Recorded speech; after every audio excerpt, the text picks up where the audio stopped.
Olá, hoje a gente vai falar sobre um pouquinho do transtorno do TDAH. O que seria o TDAH? É o transtorno do déficit de atenção e hiperatividade. Uma característica muito comum que a gente vê, os professores, nós vemos, né, alguns pais, é aquela criança que não consegue parar quieta. Ela pede para ir no banheiro toda hora, na hora que a professora fala assim, ó, tem que sentar para prestar atenção na aula, ela não consegue parar sentada, ela fica levantando o tempo todo, quer conversar o tempo todo, em casa não consegue parar para assistir uma TV, aí fica toda hora pulando para lá e para cá. Então, essas são características clássicas, né, desse tipo de transtorno. E aí, às vezes, o próprio professor ali ele identifica também esse tipo de comportamento na sala de aula e chama os pais. Aí os pais falam assim, nossa, isso também acontece em casa. E é um comportamento atípico ali, né? Então é diferente das outras crianças. E aí, assim, a gente precisa levar em consideração. Mas aí é só os pais encaminharem, né, para um psicólogo, para um terapeuta, para uma TO, né, para uma atividade esportiva, que é muito interessante, porque daí ele libera energia, né, para uma psicopedagoga. Então, assim, tem várias ferramentas, vários profissionais para poder auxiliar e ajudar essa criança a melhorar. E o que devemos levar em consideração é que em casos mais graves, a gente leva lá para um psicólogo, o psiquiatra vai avaliar, vai ver se tem a necessidade mesmo, né, de tomar uma medicação, porque em casos leves não precisa, né, um simples, ali, com uma mudança comportamental ali já ajuda. Agora, se for casos mais graves, aí compensa sim a criança começar a tomar uma medicação e aí é perceptível a mudança dela em casa e também na escola. Só que isso, a questão da medicação é só em casos mais graves e se realmente for necessário. E esse tipo de transtorno é um transtorno que não tem cura. Transtorno não tem cura, tem tratamento, né? Então isso vai ser levado pro resto da vida. Então você precisa tratar ele e o quanto antes melhor. Porque daí se a criança vai se tornar um adolescente, aí ela vai começar a se tornar aquele adolescente mais avoado na escola, aí o colega pergunta alguma coisa, o professor pergunta alguma coisa, acabou de falar aquilo, ele não estava prestando atenção, então precisa ser tratado. O quanto antes, melhor. Isso também pode percorrer para a vida adulta, claro, se não for tratado, né? E aí o procedimento é a mesma coisa, vai no psicólogo, se precisar vai no psiquiatra, se for muito grave, medicação, né? Então, assim, é uma coisa que vai perdurar por toda a vida. Então, é um tratamento que tem que ser feito. E isso na vida adulta pode levar a vários problemas no relacionamento, às vezes não consegue prestar atenção no que o parceiro tá falando, se perde ali, às vezes no trabalho, recebeu uma ordem ali, daqui a pouco já se perde, né? Então, assim, tem várias causas que pode levar a alguns problemas, né, dentro da própria família, dentro do próprio trabalho, e por isso precisa ser levado em consideração. E o quanto antes, melhor. Antigamente, o TDAH era visto como aquela criança que o pai e a mãe não dão limite, né? Ai, criança, ai, bagunceira, que criança não para quieto, meu Deus, que menino chato, né? Antigamente era mais assim, mal criado, né? Aí levava uns tapas ali, mas hoje em dia a gente sabe que não tem a ver com o tipo de criação. A criança que nasce com TDAH, ela vai ser assim, e aí você precisa, né, ver o diagnóstico e fazer os tratamentos.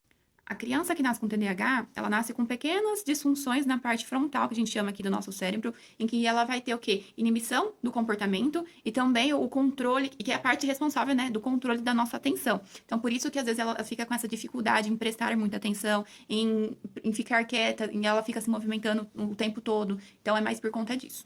E um diagnóstico já para adultos é um pouco mais difícil, porque ele vai ter que, aí vai ter que ir lá no psiquiatra, tudo bonitinho, para fazer uma avaliação de toda a história da vida desse paciente, para ver como que foi a infância, se na escola ele era tido como bagunceiro, que não parava quieto, como que era em casa, às vezes vai ter que falar com familiares, falar com amigos, para fazer todo esse diagnóstico, para conseguir ver se realmente esse adulto ele tem esse TDAH ou não. Então é um pouquinho mais complicado. Então por isso que o quanto antes tratar é melhor.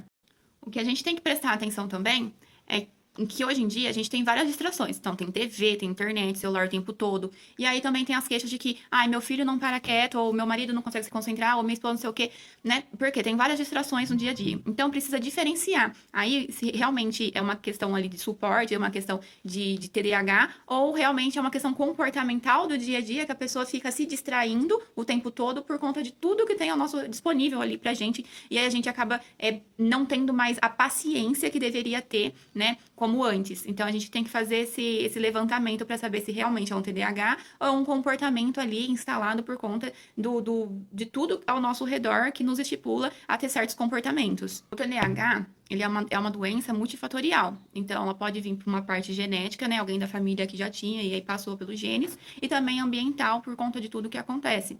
E aí, a gente tem que levantar outros pontos também, que às vezes, uma pessoa que tem TDAH, ela vai ter uma outra doença associada. Então, ela vai ter o que a gente chama de comorbidade, né? Que aí são mais, é o TDAH, por exemplo, uma doença, juntamente com alguma outra. Então, pode vir com um caso de ansiedade, um caso de depressão, um caso de abuso, né, de substâncias tóxicas ali, álcool, cigarro, ou outros tipos de né, de drogas lícitas e ilícitas ali também. Além também de outros tipos de transtorno, como transtorno do sono, transtorno de bipolaridade, né? E são transtornos que vai afetar diretamente ao comportamento dessa pessoa. E aí é muito importante que esse indivíduo, né, essa pessoa, criança, jovem, adulto, seja a idade que for, faça terapia também, mesmo que esteja tomando medicamento, que não esteja. Por quê? Porque tem muita fragilidade ali, uma autoestima mais baixa, a comparação entre aqueles que, nossa, produzem sempre mais do que eu, então tem essas comparações. Então, é para ter uma qualidade de vida melhor. Ok? Por outro lado também, então essa pessoa que tem um TDAH, né, esse indivíduo, ele vai ter o cérebro ali muito ruidoso, né? Então, assim, é uma aceleração cerebral muito rápida, ele presta atenção em tudo que acontece tá ali ao redor dele, ele vai pegando, e isso também pode se transformar também numa chavinha, porque se ele gosta também de alguma coisa muito específica, isso pode dar um hiperfoco para ele, e ele gostar muito daquilo e focar muito naquilo. Então, pode ter essas duas coisas, então por isso tem que prestar bastante atenção. Lembrando também que é da nomenclatura, então é TDAH, tá? Transtorno de déficit de atenção e hiperatividade. Mas nem sempre a pessoa que tem a hiperatividade, ela vai ter o transtorno de atenção. E nem sempre a pessoa que tem o déficit de atenção, ela vai ter essa hiperatividade, que é a questão mais psicomotora, mais física ali. Às vezes ela só vai ter o déficit de atenção e não o de hiperatividade. Então, por isso que a gente tem que avaliar. Bom, e para finalizar, eu, enquanto professora de biologia, ciências, né, neuropsicopedagoga, psicopedagoga, eu acredito que o ideal seria ensinar as crianças já desde pequeno como funciona o cérebro delas, como que faz toda essa composição, esse andamento, né, psicossomático, a questão das sinapses, como, né, desde pequena, se a gente conseguir instruir, ela vai crescer um adulto já mais sábio, então ela vai conseguir se identificar, ela vai conseguir identificar os colegas, identificar o próximo, e isso vai facilitar no desenvolvimento futuro deste ser humano, né? Algo importante de lembrar é que a gente não pode invalidar a questão científica, a gente não pode começar também só porque a gente tem um conhecimento, se autoanalisar, se diagnosticar o próximo, porque a gente tem que pensar que tem profissionais capacitados para isso. Teve estudos, né, cientificamente comprovados, tem artigos que foram testados, então a gente tem que a gente pode ter até aquele senso do quê? De criar hipóteses, né, da gente conseguir tentar avaliar, né, tentar fazer um parecer. Agora, o diagnóstico em si, quem vai fazer é o profissional que realmente está instruído para isso, né? Ele estudou por muito tempo, então tem teorias científicas ali com embasamento teórico, né, e prático totalmente validado.